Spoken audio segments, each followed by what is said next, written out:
Joining us now is Democratic Congressman Gregory Meeks of New York, the ranking member of the Foreign Affairs Committee. We'll keep monitoring what the speaker is saying right now, but I want to get your reaction to what he's already said on the record and the fact that if this were to move forward, this idea that President Trump has thrown out there, it would require U.S. troops, it sounds like, going into Gaza. At least he's not ruling that out. What is your reaction to all of this? It's absolutely ridiculous.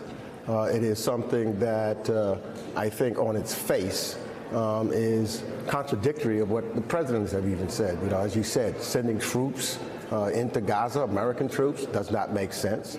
Then to remove people from their homelands, it seems it's just absolutely ridiculous and incredible and inhumane. Not talking to any of our allies, Jordan, Egypt, Saudi Arabia, any in the other areas, that does not make sense. It's again a president that is talking off the top of his head, although I was concerned because it looks as though he did or was reading from some papers, so someone is advising him in a very bad way. I don't know whether that's Elon Musk or someone else in that regards, but there's various dangerous things that are taking place and coming out of his mouth.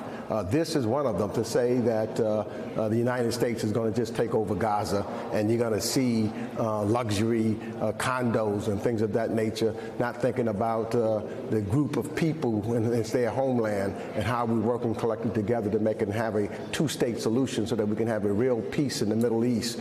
We should be talking about how we maintain the ceasefire. That's what we should be focused on right now, the returning of the hostages, trying to make sure that Hamas is not in control of any government. There's a lot of serious business that needs to be taking place right now, and we are now distracted from that. That should be the conversation that he should be having with Prime Minister Netanyahu right now. We've got a second phase of the peace agreement that's supposed to take place, and Netanyahu has indicated some indications he may not want to continue. That's the kind of serious dialogue that should be taking place between the President of the United States and the Prime Minister of Israel right now as we speak, not talking about going in and taking land and sending in U.S. troops. It just does not make any common sense. Congressman, we have the sound now with Speaker Johnson talking about this just moments ago. I want you to listen to it.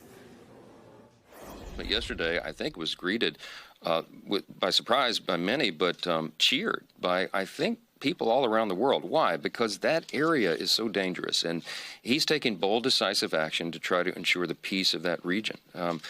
It's a bold move, certainly, far bolder than what's been done before, but I think we've got to stand unequivocally in an unwavering manner, as the whip said, with Israel, our closest ally and friend in the Middle East. And I think if we could control that situation and bring about a lasting peace there, it would do well for everybody, not just in the region, but around the world. It's a volatile place.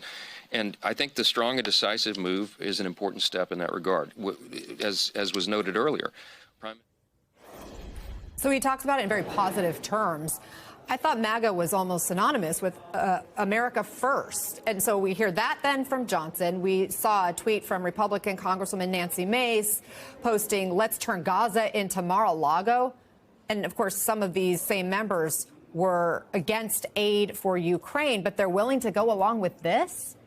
But look, it becomes clear that some of these members, they really don't have any responsibility for themselves and the responsibility for which they took their oath of office. So whatever Donald Trump says, no matter how foolish it may be, no matter how silly it may be, they will agree to it. That's clear. They don't want to take care of their legislative responsibilities. Because if you did, many of the things that Donald Trump currently is doing is against the law. It's against bills that we passed in the United States Congress. And now, without even coming back to Congress, without even talking to us at all, you're going to have an individual who says that no matter what we did, no matter what laws were passed, he is now the king, and so therefore he is going to determine what is. And as opposed to us doing our legislative responsibility, because who needs someone to be in a legislative body if you don't do your responsibility and you just do what the president says without regard to whether it makes any sense or not? That's what happens in Russia, by the way. If you look at the Russia parliamentary proceeding, it doesn't mean anything, because the only thing that means anything is what Putin says. That's what happens in China, by the way, because the dictator there is what he says, not what the legislative body says. There is no check and balance. That's just a setup to have some people in there. That's not who we are as the United States of America. That's not who the American people is.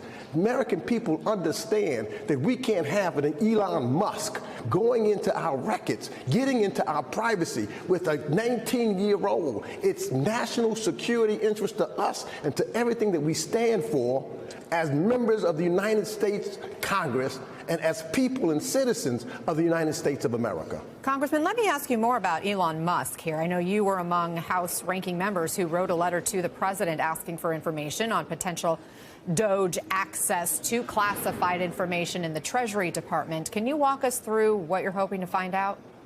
Yeah, look, what are they looking for and why and who are they? Do they have any clearance? You know, you're talking about very important and sensitive personal data and information. And so you have someone who's unelected, the rich billionaire, so he's an oligarch, coming in with a 19-year-old and others that are younger, accessing private information. And we've been talking about China coming in and dealing with private information, and now internally we're having this. What for? What are they going to utilize it for? What medical records are at stake? Social Security payments, disability payments. These are all private information of American citizens that this man is moving into with 19-year-olds who have no clearance, no information, no wine, or anything of that nature. That is insane. And we, as a member of the United States Congress, all of us, whether you're a Democrat or Republican, should be standing up and speaking in one voice and say, we are not going to allow that to happen.